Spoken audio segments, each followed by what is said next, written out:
ఎటువంటి నోటీసులు ఇవ్వకుండా ఇంటి నిర్మాణాన్ని కూల్చారు అని కాకినాడ రూరల్ వలసపాకల బొందగుంటకు చెందిన బాధితులు పట్టా వీరబాబు భార్య పట్టా సత్యావేణి తల్లి పట్టా సీనమ్మతో కలిపి మీడియా ముందు వాపోయారు.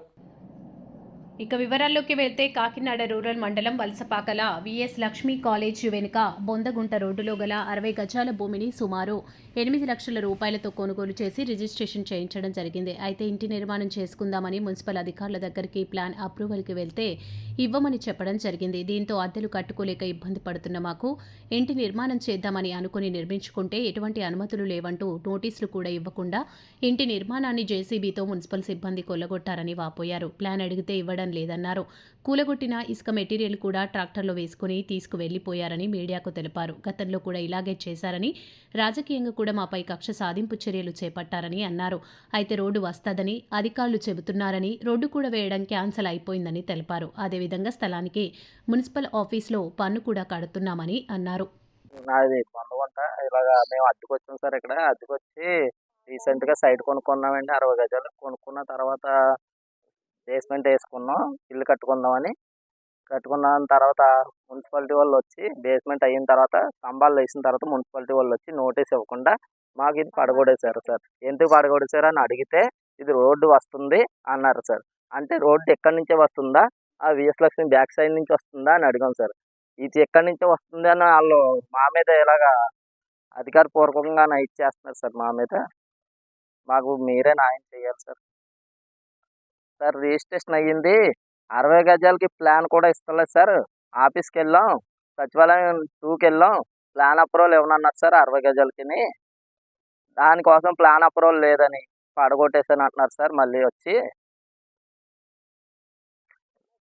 మేము మొత్తం 16 లక్షలు మొత్తం కట్టించుకున్నాం సార్. బేస్మెంట్ కట్టించుకున్న తర్వాత మొత్తం పడగొట్టేశారు సార్. మాకు 5 లక్షలు నష్టం జరిగింది సార్. ఇలాగా దానికి బాధ్యులు ఎవరు, కారణం ఏంటి సార్? మాకు బదులు తెలియాలి. ఎందుకు పడగొట్టేశారు ఏంటని మాకు తెలియదు. అవ్వలేదు. నేను ఆటో వేస్తాను సార్. ఆటో వేస్తాను సార్. అండి, నా పేరు సత్యవేణి, మా ఆయన పేరు ఏడుబాబు, మా అత్తగారి పేరు సీనమ్మ. నేను వీళ్ళ దగ్గర సైట్ కొనుక్కున్నాను. రిజిస్ట్రేషన్ అయిపోయింది, అన్నీ అయిపోయాయి. కొనుక్కున్నాక వచ్చి సైట్ ఆఫ్ చేస్తూనే ఉన్నానండి కట్టుకున్నాక నుంచి. ఇలాగ నోటీస్ కూడా ఇవ్వలేదండి. నోటీస్ ఎందుకు ఇవ్వలేదు మాకు తెలదండి. ఆ నోటీస్ ఇమ్మంటేనేమో ఎవరు పడగొట్టమన్నారో కూడా చెప్పలేదండి. వాళ్ళ పేరు కొట్టాను ఇలాగ నోటీస్ కూడా ఇవ్వకంటే పడగొట్టేశారండి. మేము చిన్న పిల్లలతో ఉండి రూపాయి కూడబెట్టుకుండి సైట్ కొనుక్కున్నామండి. పునాది వేసుకున్నాం. పునాది వేసుకుండి స్తంభాలు పడగొట్టేశారని ఏదో ఆగిపోయాం. ఆగిపోయినాక వచ్చిన మట్టి కూడా తవ్వేసి పట్టుకెళ్ళిపోయి అమ్మేసుకుంటున్నారు సార్. ఇంత దారుణం, ఇంత అక్రమా ఎక్కడా లేదండి.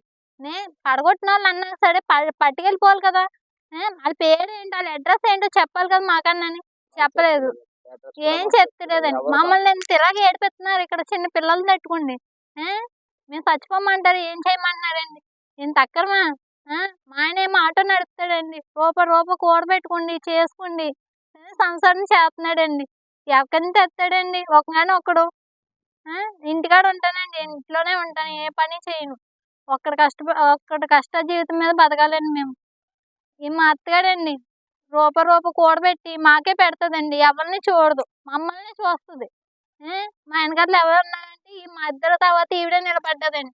చెప్పపడవేనండి, మాకు తిన్నా లేకపోయినా సరే ఈవిడే చూసుకుంటుందండి. ఒంట్లో గతి లేకపోయినా సరే ఈవిడే చూసుకుంటుంది. మాకు ఈ స్థలం న్యాయం కావాలండి. సైడ్ కట్టుకోండి. ఇలాగా ఉంటానండి, ఆర్బార్లో ఉంటా. రూపాయి కూడబెట్టుకుని గూపిచ్చుకుండి 6 లక్షలు. నేను 6 లక్షలు అప్పు చేసుకుని స్థలం కొనుక్కున్నానండి. గవర్నమెంట్లో రిజిస్టర్ కూడా చేయించుకున్నానండి 1,50,000 ఇచ్చి. మీటర్ వచ్చిందండి. ఇంటి పన్ను 41,000 కట్టామండి.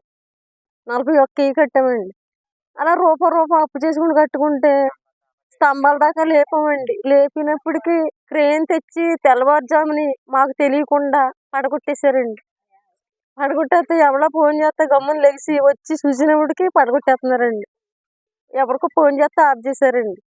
మొత్తం స్తంభాలన్నీ పడగొట్టేశారండి. అప్పు చేసి కట్టుకున్నామండి మేము. మాకు ఇల్లు వాకలు లేదండి, రోడ్డు మీద ఉన్నానండి. నేను కొట్టి అమ్ముకుని బతుకుతానండి. రూపాయి పైసా అమ్ముకుని బతుకుతానండి. ఇలా చేస్తున్నారండి, చాలా అక్రమం చేస్తున్నారండి నాయకులు. ఇక్కడ నాయకులు చేస్తున్నారండి అంతా. రోడ్డు పడుతుంది అంటున్నారు, మా మట్టిగా పడుతుందమ్మా, ఈ 60 గజాలే పడుతుందా రోడ్డు? విజయలక్ష్మి కాలేజీ గట్రా పడగొట్టేయాలి కదండి, పడగొట్టేసి మాది పడగొట్టేస్తే మేము పోతాం కదండి. మా డబ్బు లాస్ అయిందండి, 16 లక్షలు పోసానండి ఇక్కడ నేను. మాకు బతకడానికి లేదు, తినడానికి లేకుండా అయిపోయామంటే రెక్కలు ఉన్నాయండి ఇంకా మాకు. మాకు ఎవ్వరూ లేరండి ఇంకా.